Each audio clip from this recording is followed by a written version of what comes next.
Hello students, आज फिर मैं आपके सामने एक नई वीडियो के साथ उपस्थित हूँ।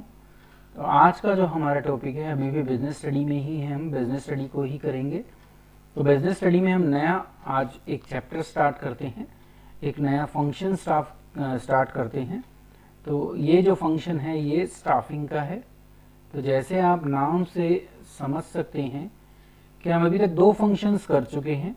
पहला जो हमने फंक्शन किया था वो प्लानिंग किया था, ठीक है। तो प्लानिंग में हमने देखा था कि हम किस तरीके से अपने ऑब्जेक्टिव सेट करें, क्या हमारे टाइप्स ऑफ प्लान होंगे, सो दैट मतलब क्या करना है, कब करना है और कैसे करना है, इसके डिसीजन हमने प्लानिंग में लिए थे। फिर उस प्लानिंग के अकॉर्डिंग हमने सेकंड फंक्शन जो हमारा ऑर्गेनाइजिंग था, उस ऑर्गेनाइजिंग के फंक्शन में हमने प्लानिंग के अकॉर्डिंग चीज़ें ऑर्गेनाइज की, जिसमें हमने डिवीज़न ऑफ वर्क किया, ड्यूटी असाइन की, ठीक है। और जो है ये देखा कि कौन लोग क्या काम करेंगे, अथॉरिटी रिस्पॉन्सिबिलिटी के रिलेशन को स्टेब्लिश किया, स्ट्रक्चर बनाया, फॉर्मल और इनफॉर्मल ऑर्गेनाइजेशन को करा।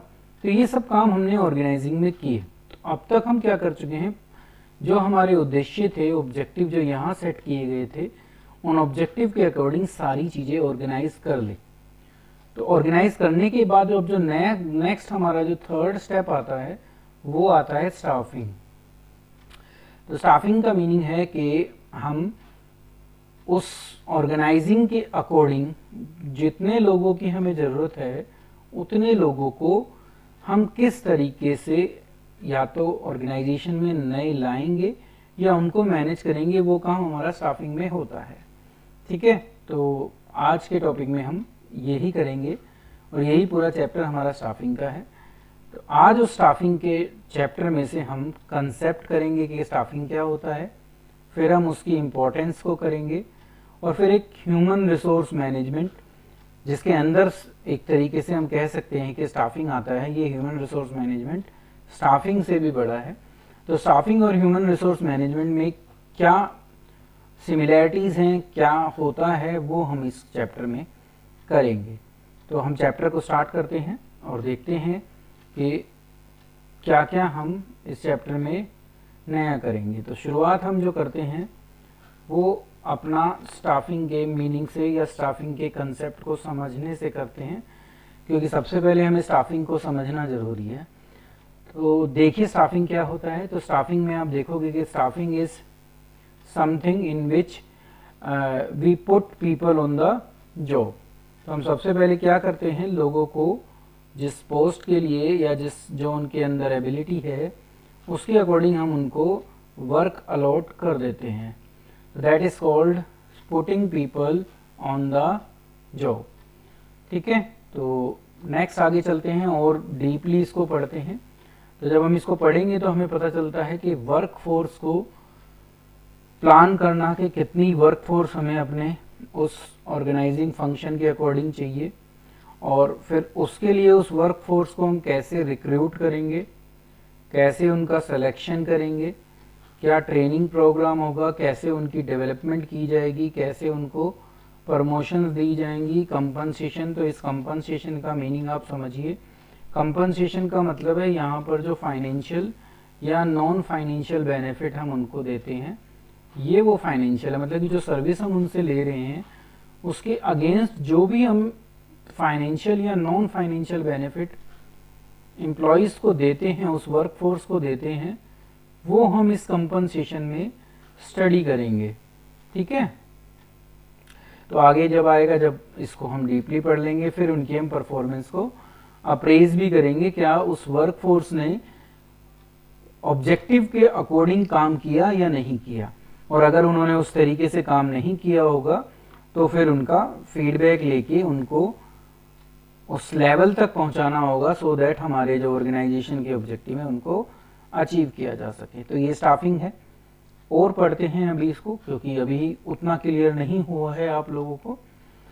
तो आगे हम पढ़ते हैं कि staffing is that part of the process of management, ये वो हिस्सा है मैनेजमेंट की प्रोसेस का, which is concern with obtaining, utilising and maintaining a satisfactory and satisfied workforce, एक ऐसी वर्कफोर्स हमारे पास होनी चाहिए जो सेटिस्फैक्ट्री काम करे, साथ ही साथ वो हमसे भी सेटिस्फाई रहे, ऐसी वर्कफोर्स चाहिए हमको। तो उसको ऑब्टेन भी करना है, उसको यूटिलाइज भी करना है और उनको फिर अपने से जोड़े रखना भी है, उसको मेंटेनिंग कहा जाता है।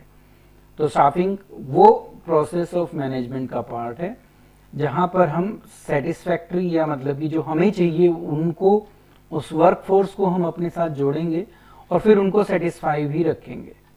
आगे चलते हैं और देखते हैं स्टाफिंग को।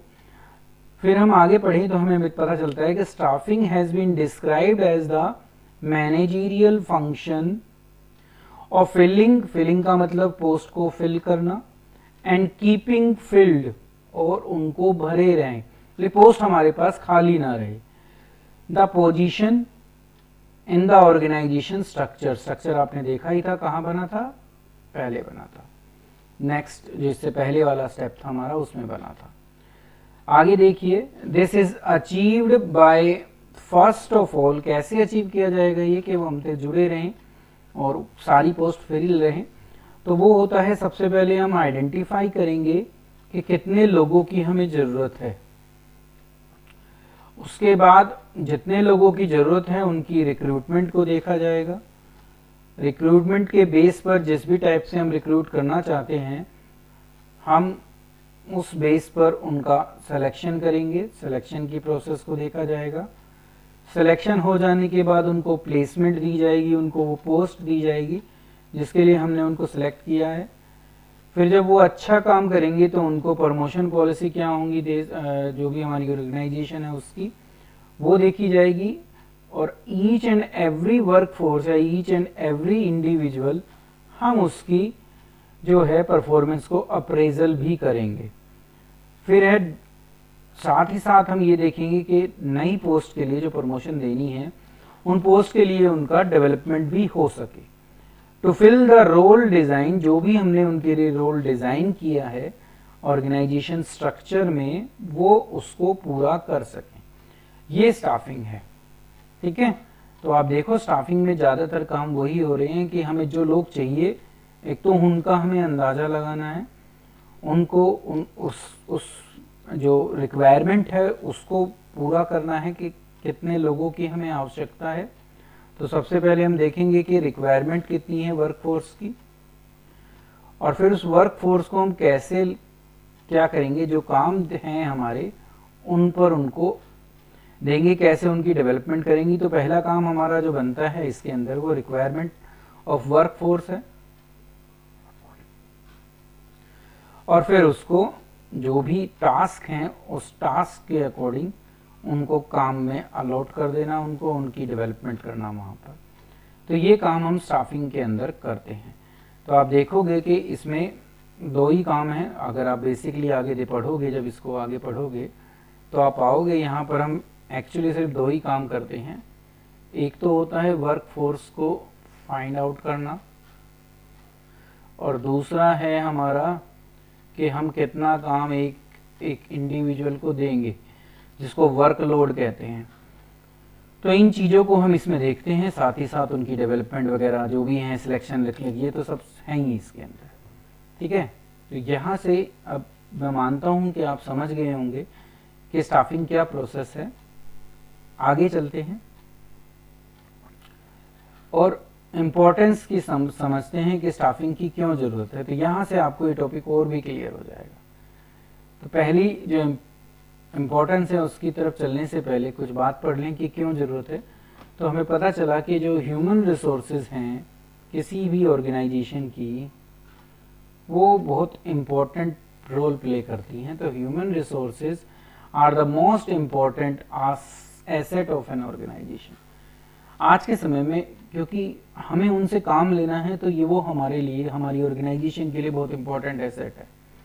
हमारी बिल्डिंग वगैरह से भी ज़्यादा इम्पोर्टेंट हमारी जो एसेट है वो हमारी ये ह्यूमन रिसोर्सेज है, क्योंकि यही हमें हर चीज़, बिजनेस को जो भी ऊंचाइयों पर पहुंचाना है हमें, वहाँ पर ये ही पहुंचाएगी। तो सबसे इम्पोर्टेंट एसेट है ये हमारी।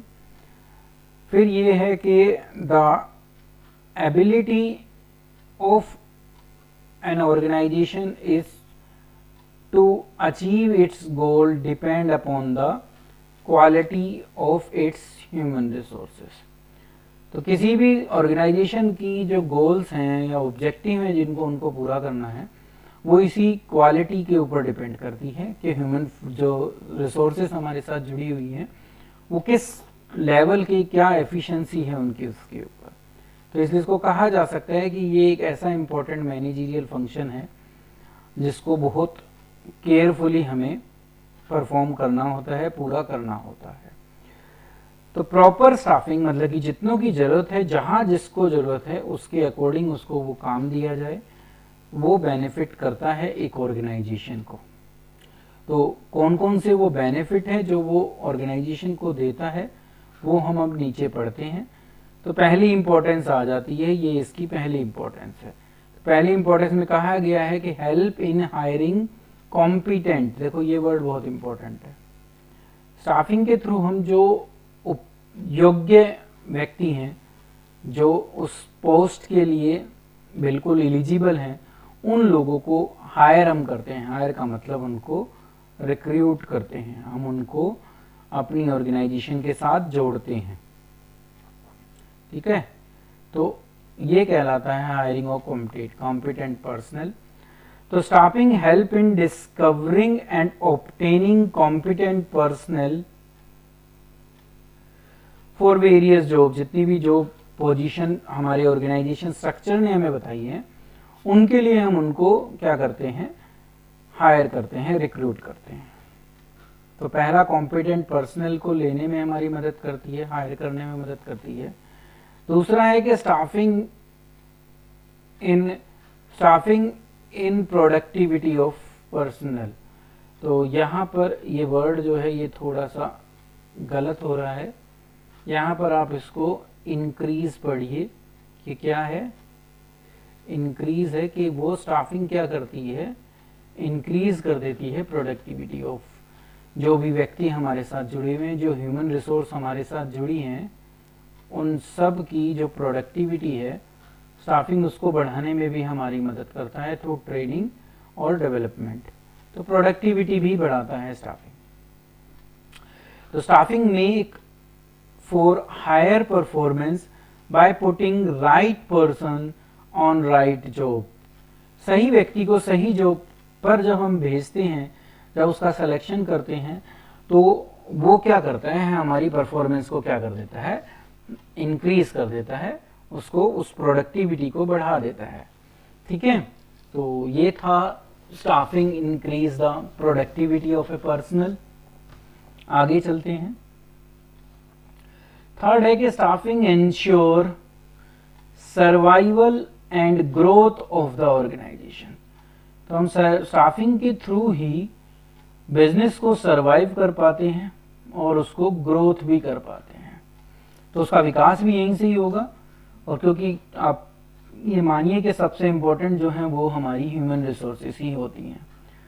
तो staffing ensure continuous survival and growth of the organisation. कैसे? Through succession planning for manager. तो जैसी ज़रूरत है उसके अकॉर्डिंग हम प्लानिंग करते रहते हैं, प्लानिंग को मॉडिफाई करते रहते हैं, और जैसे हमारे ऑब्जेक्टिव हैं उसके अकॉर्डिंग हम क्या करते हैं, अपने पास जो वर्क फोर्स है उसको उस तरीके से काम करवाते रहते हैं। तो स्टाफिंग हमारी एक ऑर्गेनाइजेशन को सरवाइव करने में और ग्रोथ करने में हमारी मदद करती है, क्योंकि आपने ऊपर पढ़ा अभी कि उनकी परफॉर्मेंस हाई हो जाती है, उनकी प्रोडक्टिविटी इंक्रीज हो जाती है। तो इसलिए कहीं ना कहीं पहले उसको सरवाइव करने में बिजनेस में और बाद में उसकी ग्रोथ करने में भी स्टाफिंग हमारी मदद करती है। नेक्स्ट इंपॉर्टेंस पे चलते हैं। तो स्टाफिंग एंश्योर ऑप्टिमम यूटिलाइजेशन। देखो, जब सही व्यक्ति को सही जगह पर आप पोजीशन दे दोगे, उसको वो सही काम उसको दे दोगे, तो उसकी वजह से क्या होगा, हम जो है अपनी वेस्टेज को बताते हैं। तो ऑप्टिमम यूटिलाइजेशन का मतलब है सबसे अच्छा उपयोग कर लेते हैं हम जो भी हमारे पास ह्यूमन रिसोर्सेज अवेलेबल होती हैं। तो वेस्टेज के जो चांसेस होते हैं वो कम हो जाते हैं वहाँ पर उतने ही। तो स्टाफिंग क्या करती है, ऑप्टिमम यूटिलाइजेशन का मतलब, इसका एक मतलब ये भी समझिए आप कि हम मैक्सिमम बेनिफिट उठवा पाते हैं, मतलब कि मैक्सिमम जो एफिशिएंसी होती है किसी भी एम्प्लॉय की, उसको हम यूज कर पाते हैं। ठीक है, तो ये ऑप्टिमम यूटिलाइजेशन की तरफ ले जाता है। बाय अवॉइडिंग ओवर मैनिंग, ज़्यादा नहीं करते, जितनों की ज़रूरत होती है, मतलब जस्टिफिकेबल, हम क्या करते हैं, उनकी अपॉइंटमेंट करते हैं, जितनों की आवश्यकता है, जितने लोगों की, उतनों को ही अपॉइंट करो। साथ ही साथ हम ये भी करते हैं कि हम अंडर यूटिलाइजेशन भी नहीं करते, हम किसी को भी कम, मतलब जितनी ज़रूरत है उससे कम भी हम अपॉइंट नहीं करते। ठीक है, तो ना तो हम शॉर्टेज रहने देते, ये शॉर्टेज है तो शॉर्टेज भी नहीं रहने देते हम, और ना ही हम उनको खाली छोड़ते हैं। तो उतने ही लोग लेते हैं जितनों की ज़रूरत होती है। तो अगर हम अंडर यूटिलाइजेशन कर देंगे तो लेबर कॉस्ट बढ़ जाएगी, क्योंकि काम देर में होगा। ठीक है, तो लेबर कॉस्ट को अभी हम कंट्रोल में रखते हैं, तो उस वजह से ऑप्टिमम यूटिलाइजेशन, जितनी भी रिसोर्सेज हमारी होती हैं हम उनका कर पाते हैं। एक बेनिफिट ये था। आगे चलते हैं, तो आगे हम देखते हैं कि अगली जो क्राइटेरिया है या जो इस बारे में बात है वो क्या कहती है, वो ये कहती है कि at the same time it avoid description of work by indicating any advance the shortage of personnel। तो अगर कहीं पर कमी है तो ये उसको भी पूरा कर देते हैं, क्योंकि इनके पास वर्क फोर्स को पूरा करने का सारा कंट्रोल होता है। तो हम रिसोर्सेज को जितनों की ज़रूरत होती है उतने यूज़ करते हैं, तो शॉर्टेज भी हम कभी नहीं रहने देते। ठीक है, तो एडवांस में शॉर्टेज को हम पॉइंट आउट कर देते हैं। जो हमारी रिक्रूटमेंट एजेंसी होती है तो वहाँ के थ्रू हमारे पास टाइमली जो है वो वर्क फोर्स आ जाती है और हमारा काम प्रॉपर वे में चलता रहता है। नेक्स्ट जो इम्पोर्टेंस है उस पर चलते हैं। तो staffing improve moral and job satisfaction of the employees. वो स्टाफिंग क्या करती है, हमारे जो एम्प्लॉयज़ हैं उसका मोरल भी बूस्ट कर देती है, साथ ही साथ जॉब में सेटिस्फेक्शन भी उन्हें मिलती है। ये कैसे मिलती है, जब उनका हम असेसमेंट करते हैं और उनको सही रिवार्ड प्रदान करते हैं, तो वो जो होते हैं, जो भी कंट्रीब्यूशन उन्होंने ऑर्गेनाइजेशन में दिया है, जब उसका उनको फेयर रिवार्ड मिलता है तो वो उससे मोटिवेट हो जाते हैं, और मोटिवेट होकर अपना जो मैक्सिमम एफर्ट है वो देते हैं और अपनी एफिशिएंसी को बढ़ाते हैं, जिसको हम प्रोडक्टिविटी भी कह सकते हैं। तो यहाँ से उनकी एफिशिएंसी इंक्रीज हो जाती है, एफिशिएंसी इंक्रीज होकर वो प्रोडक्टिविटी बढ़ा देते हैं और वो अपनी जो जॉब होती है उससे सेटिस्फाई रहते हैं, वो नई जॉब की तलाश में नहीं रहते।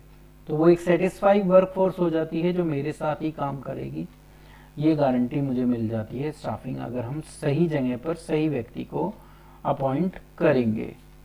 तो स्टाफिंग की वजह से हम एक एम्प्लॉई का मोरल भी बूस्ट करते हैं और उसको जॉब सेटिस्फेक्शन भी प्रदान करते हैं।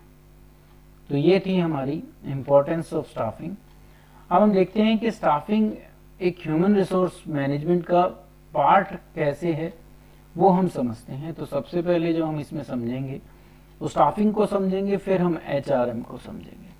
तो staffing is a separate and specialised function. ये आपको पता ही है कि ये एक अलग से फंक्शन है।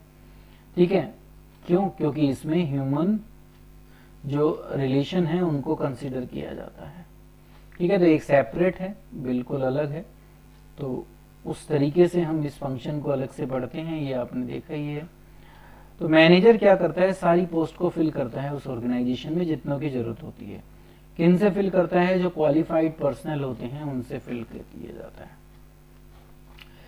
जो एम्प्लॉयज हैं are needed to be trained, तो जब उनको फिल किया जाता है तो अगर वो हमारे उस सिस्टम से वाकिफ नहीं है, उस सिस्टम से ट्रेन नहीं है, तो हम उनकी ट्रेनिंग भी कराते हैं और साथ ही साथ हम उनको मोटिवेट करते हैं सो दैट वो वर्क अच्छे ढंग से करते रहें और जो उनके आपस के रिलेशन है वो हारमोनियस रहें, जिससे goal of the organisation achieve हो पाए। तो ये स्टाफिंग के अंदर किया जाता है।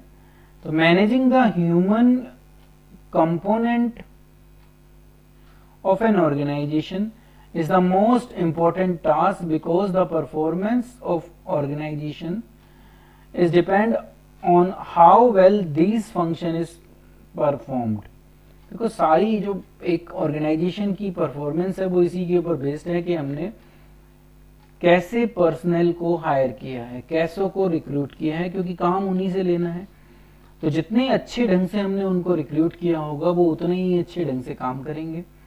तो अगर वो हम राइट पर्सन जो है, अगर एक राइट पर्सन को राइट जॉब के लिए चूज करते हैं, एक राइट पर्सन को हम जब राइट जॉब के लिए चूज करेंगे तो वो काम को इफेक्टिवली करेगा, एफिशिएंटली करेगा, जिससे प्रोडक्टिविटी इंक्रीज हो जाएगी और ऑर्गेनाइजेशन अपने जो ऑब्जेक्टिव है उनको अचीव कर पाएगी। यहाँ से आप ये समझिए कि जो ये कहना चाहते हैं इस पॉइंट से, वो ये कहना चाहते हैं कि और स्टाफिंग अगर ढंग से नहीं करेंगे हम तो हम ऑर्गेनाइजेशन के गोल को अचीव नहीं कर पाएंगे, क्योंकि हम यहाँ पर उन लोगों को चुन रहे हैं, उन लोगों को ट्रेन कर रहे हैं जिन लोगों के साथ मिलकर हम काम करवाएंगे। क्योंकि ऑर्गेनाइजेशन में टॉप लेवल मैनेजमेंट अपने आप काम नहीं करती, तो जिनसे काम कराना है वो जब तक एफिशिएंट नहीं होंगे, इफेक्टिव नहीं होंगे, हम ऑर्गेनाइजेशन की गोल को अचीव नहीं कर सकते। तो ये बहुत इम्पोर्टेंट एस्पेक्ट है हमारे जो पूरी मैनेजमेंट है उसका। तो इसको हमें प्रॉपर वे में सॉल्व करना ही पड़ता है और सही व्यक्ति को सही जॉब के लिए चुना जाता है।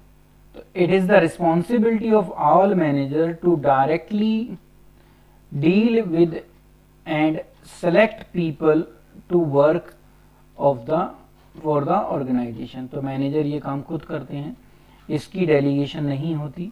तो मैनेजर इस काम को अपने आप कर सही व्यक्ति को सही पोस्ट के लिए चुनते हैं।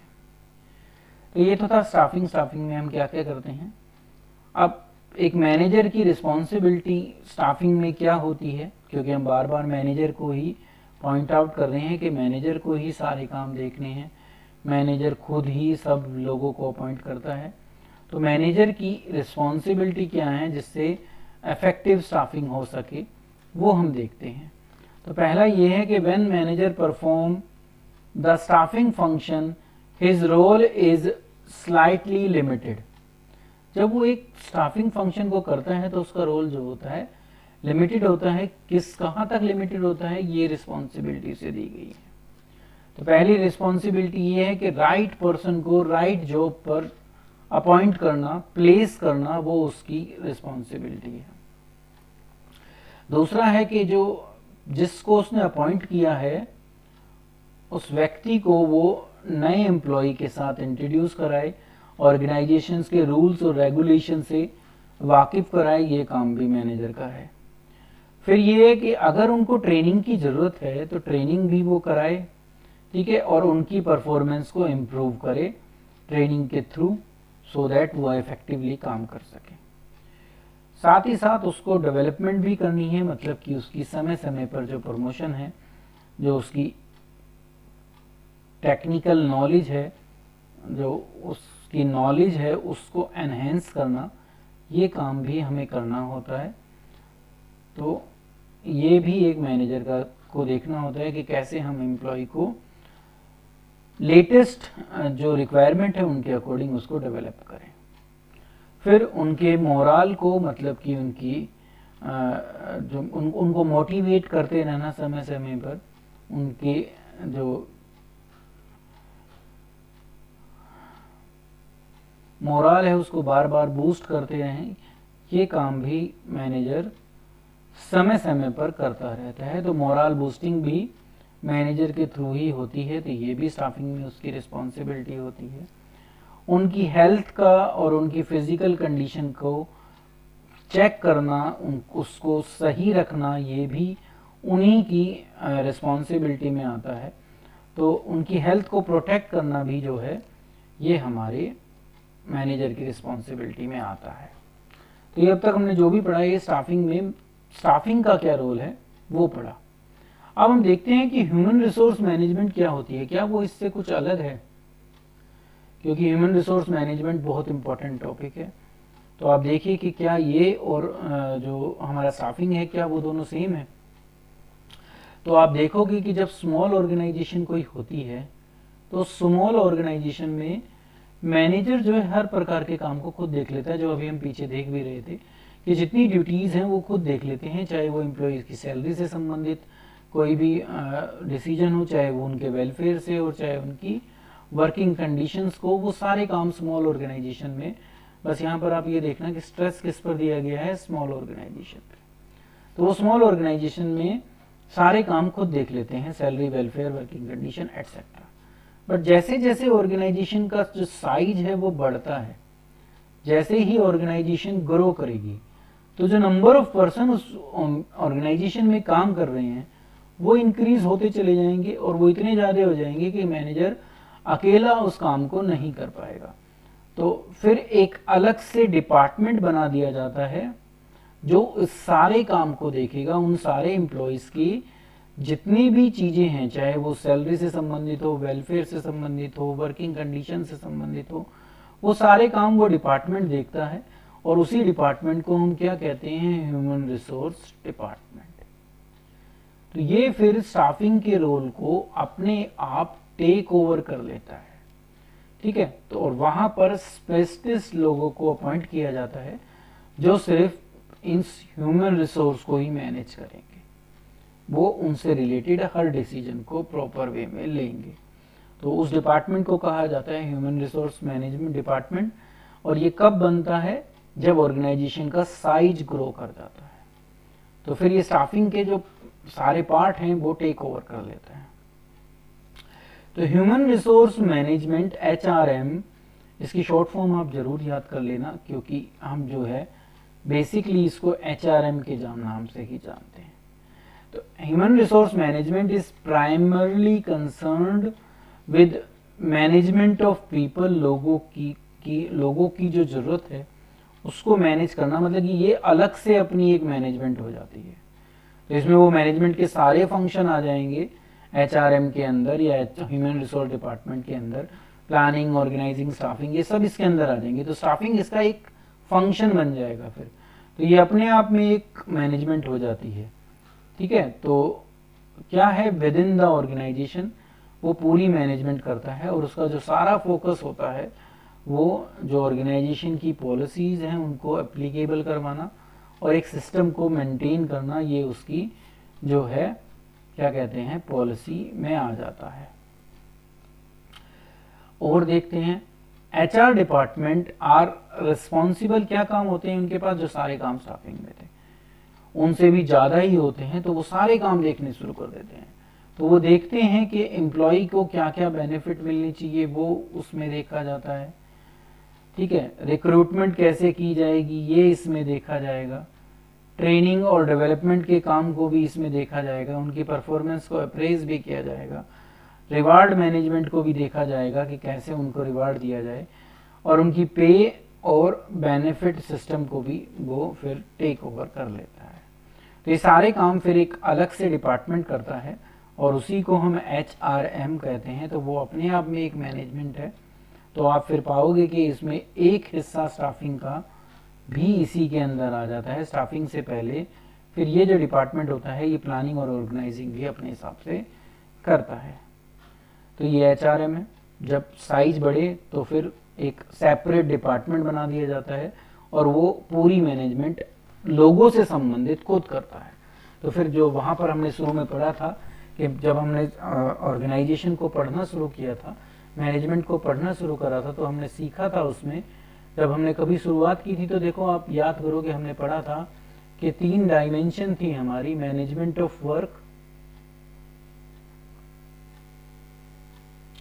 मैनेजमेंट ऑफ पीपल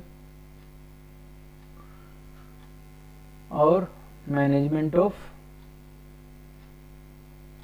एक चीज और थी वो मुझे अभी इस समय याद नहीं आ रही, management of work, management of people and management of material ऐसा है पर नाम कुछ और है वहाँ पर, ठीक है। तो ये 3 चीज़ें थी उसमें, 3 डायमेंशन थी हमारी।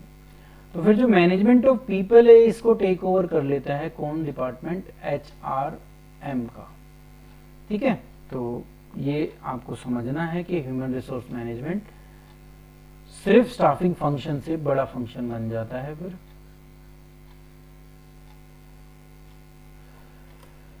आगे चलते हैं, देखते हैं कि ड्यूटीज क्या होती हैं ह्यूमन रिसोर्स मैनेजमेंट की। तो ये हम पढ़ चुके हैं उनको। सबसे पहले जो देखते हैं कि जिस काम को वो देखते हैं वो रिक्रूटमेंट का काम है, क्वालिफाइड पर्सन को अपॉइंट करना वो इनका काम हो जाता है। फिर एक पर्टिकुलर जॉब को एनालाइज करना, उसकी इंफॉर्मेशन को कलेक्ट करना और एक जॉब डिस्क्रिप्शन बताना कि आप जो अपॉइंटेड लोग हैं उनको ये बताना कि आप लोग क्या काम करेंगे। तो ये सब काम फिर इसके अंदर होता है। एक कंपनसेशन, यहाँ पर कंपनसेशन का मतलब जो सैलरी वगैरह है वो, और उनके इंसेंटिव प्लान को बनाना। तो देखो कंपनसेशन को आप कहीं से भी ये मत समझना कि हम वैसे कंपनसेशन की बात कर रहे हैं जब किसी के साथ कोई मिस हैपनिंग हो जाती है। यहाँ पर सैलरी एंड जो अदर पे पर्क हैं या अदर बेनिफिट्स हैं ये उनकी बात कर रहे हैं कंपनसेशन, ठीक है, वो डेवलप करता है।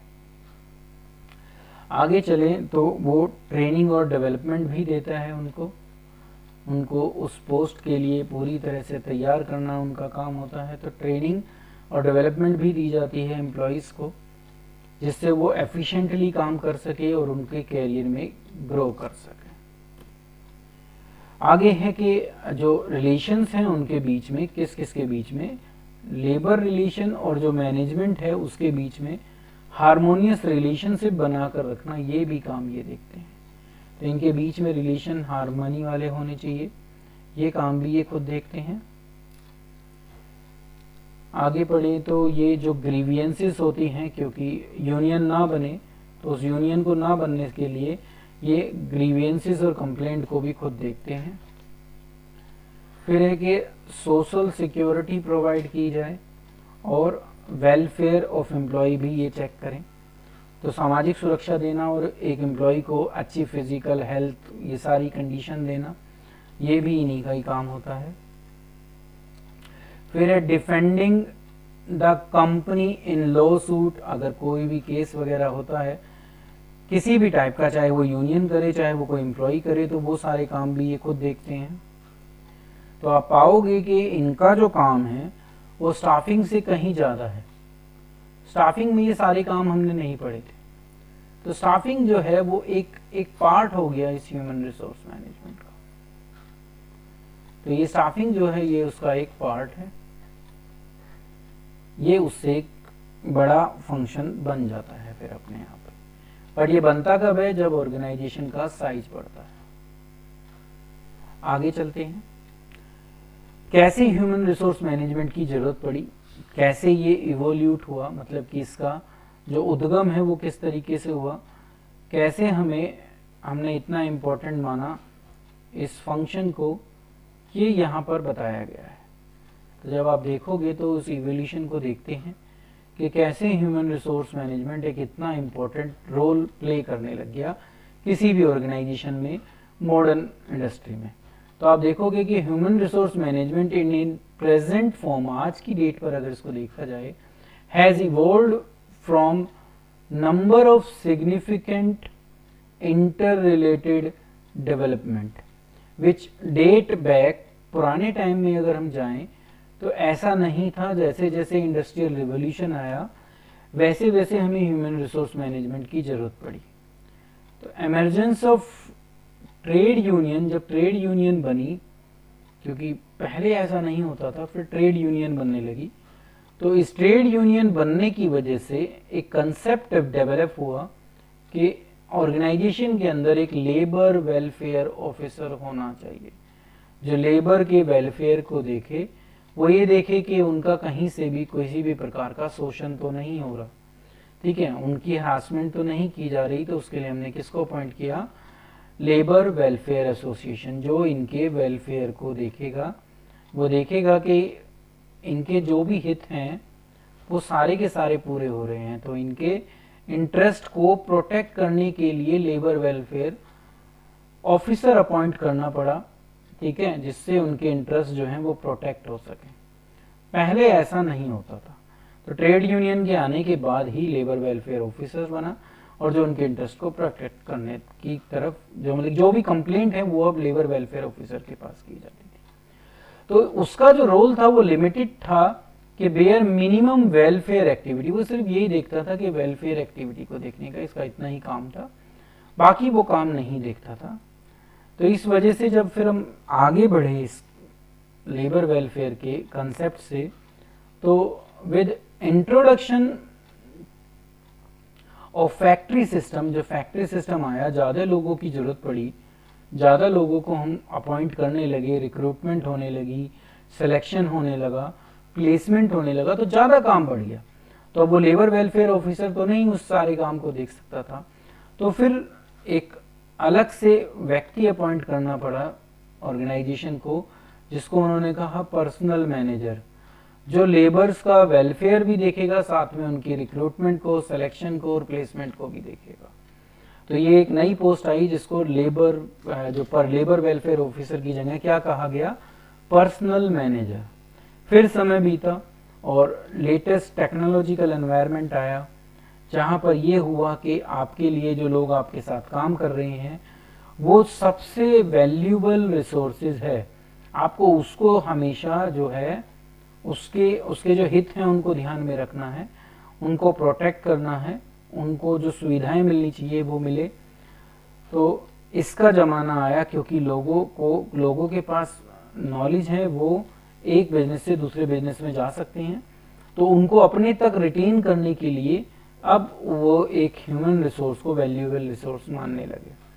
तो जब ऐसा हुआ तो जो एक इस पर्सनल मैनेजर की जो स्कोप थी, काम करने का जो क्षेत्र था, वो और ज़्यादा बढ़ गया, ठीक है। तो अब जब वो बढ़ा तो फिर ह्यूमन रिसोर्स मैनेजर के नाम से उसको जाना जाने लगा, जहाँ पर वो वेलफेयर भी देखता है, रिक्रूटमेंट भी देखता है, सिलेक्शन भी देखता है, प्लेसमेंट भी देखता है, और उसके कैरियर की डेवलपमेंट वगैरह, ट्रेनिंग वगैरह, जो और काम सारे हैं वो सारे भी है वो खुद देखने लगा।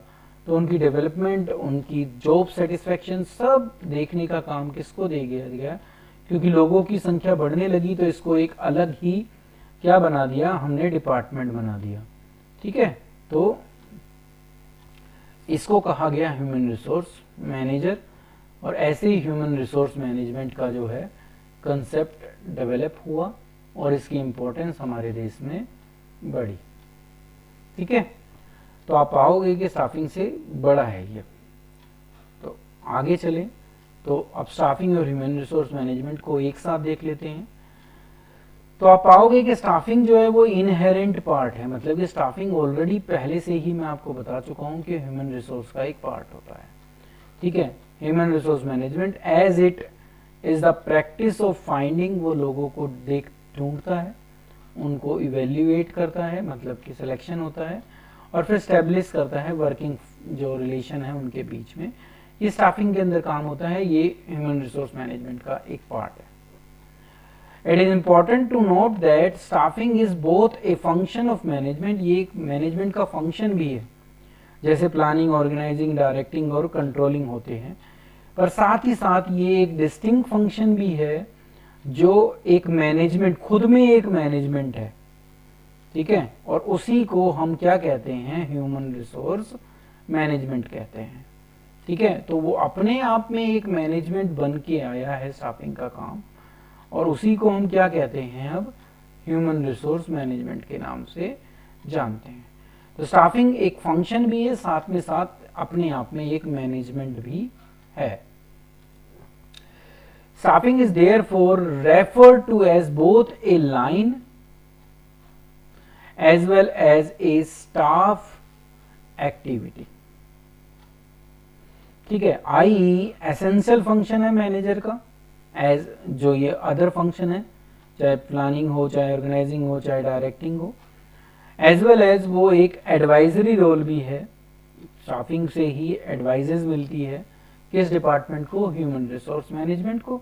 तो ये एक एडवाइजरी रोल भी प्ले करता है जब ह्यूमन रिसोर्स डिपार्टमेंट की बात आती है।